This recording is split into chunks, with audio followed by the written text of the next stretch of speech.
Hi, Dan here. So lipos are one of the more common things to get damaged in a crash, especially at an abandoned building. And sometimes it's not the whole lipo that gets smacked, but it gets smacked at one corner, hence it only compromises one cell instead of the whole pack being bad. And it is not uncommon to just remove one cell, for example, from this 6S battery. If I remove one cell, it becomes a 5S battery instead. And today on the bench with me, I have two lipos that cell number 1 has been damaged. So this is the more obvious one, where the first cell doesn't even have a reading at all, while all the other cells are still alive and within the same voltage range.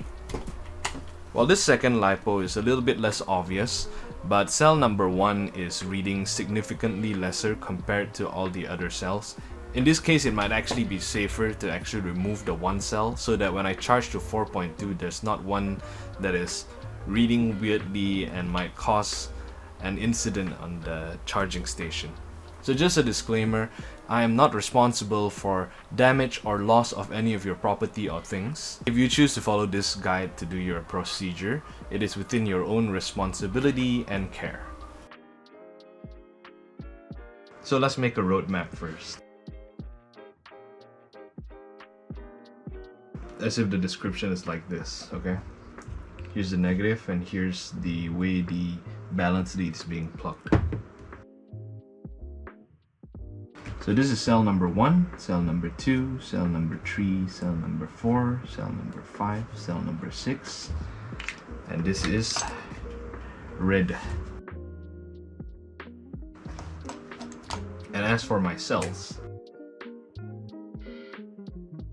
let's just cut this and take a look inside first. So I just make sure my diagram's a little bit more accurate.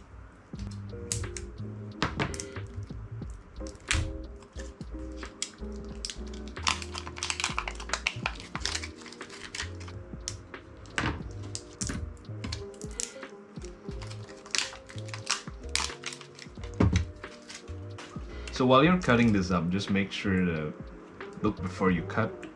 Make sure you're not eating into a cell or a wire. See, I've chosen to do it here because I can see where I'm cutting. There's empty room. Alright, let's expose the top.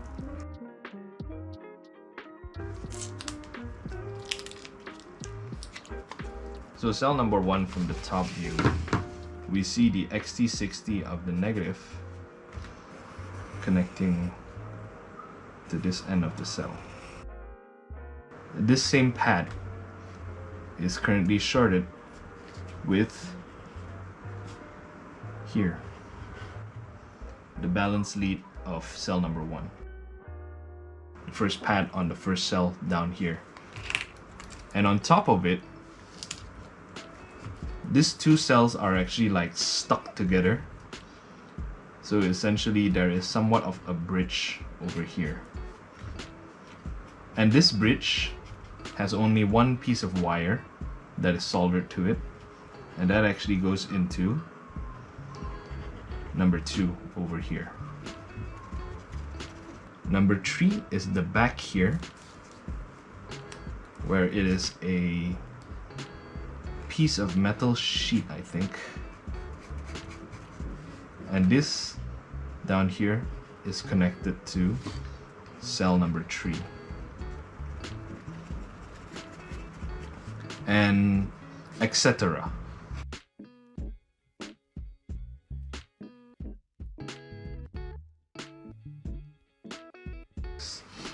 So this last black wire of the balance lead over here is being connected to the bridge between 5 and 6. While all the way at the back here, we have cell number 6 with the last pad over here that is connected to the red wire of the balance lead, as well as is also connected to the positive lead. The positive lead. So now that we want to remove cell number 1, the main thing we need to do is first get these two wires off of here. We need to sever this connection from from cell number 1, hence removing cell number 1. And then this negative lead could essentially have a new connection over here.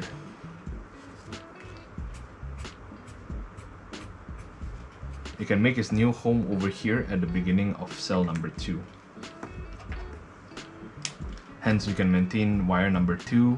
Wire number 1 of the old wiring will be removed, and basically everyone moves one step to the left.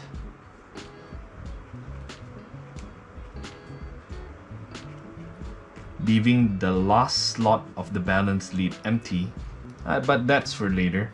Let's just focus first on removing cell number 1. So essentially, I want to get this out of here.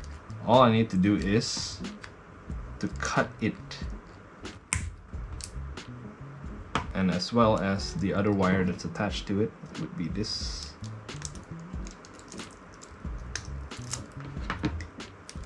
And yes, we don't need the first black wire, so let me just remove it.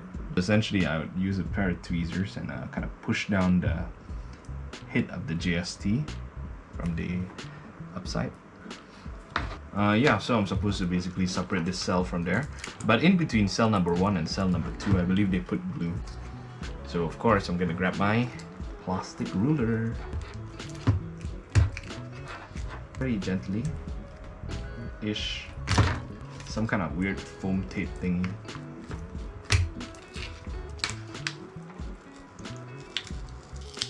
Yep, see? But yes, cell number 1 is messed up, clearly. So if you see over here, cell number 1 is down here as well as this bridge over here. So I've kind of cut off these 2 wires. So what I think you could actually do to just speeden up this process, I'm just gonna stretch out cell number 1 and cell number 2 a little bit.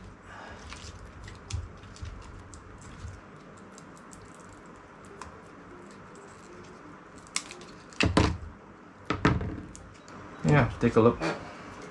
So I've essentially cut it at where the you can see a fine line over here. That's the piece of that's a piece of bridge. The rest of it just remains on this pad over here. So now all that's left is to basically solder this XT60 lead onto this pad. Just cut it to length. Get my wire stripper. Alright, let's get my soldering iron heated up.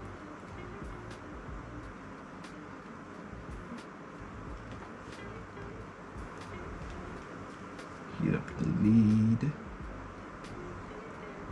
It's proper heated up. Let's meet the pad.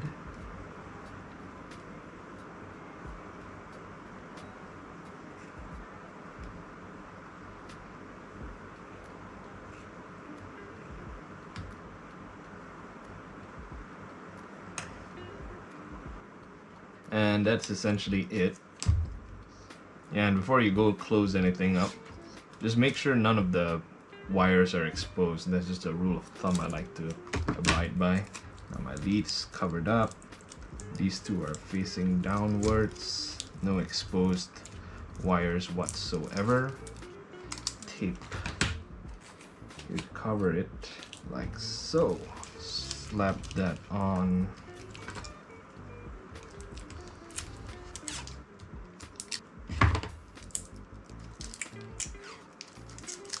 And that should do it.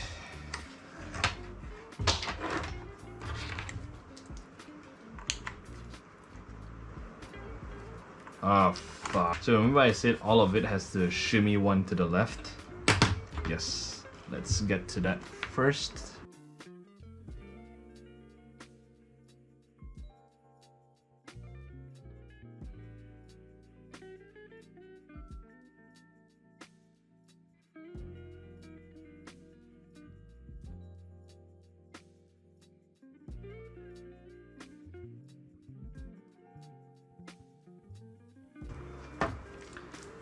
Alright, so now that it's all been moved, Let's just do the final checks.